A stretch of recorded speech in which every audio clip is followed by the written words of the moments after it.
পুজো কালী পুজো সব হয়ে গেল, এবার পরীক্ষা ছিল। এখনো কালী পুজো হয়নি, কিন্তু মামামের স্কুল খুলে গেল, পড়া স্টার্ট হয়ে গেল, মামামের আর ভাল লাগছে না। কি মনে হচ্ছে ঠাকুরটা? আজ ওই দুদিন থাকতে তাতে আরো 2 দিন ছুটি পারতাম। ও, আরো 2 দিন থাকলে পড়তে বেশ আরো 2 দিন হতো না।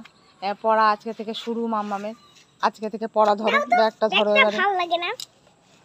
সামনে নিয়ে চলো, এবার পড়তে চলো, কিচ্ছু করার নেই।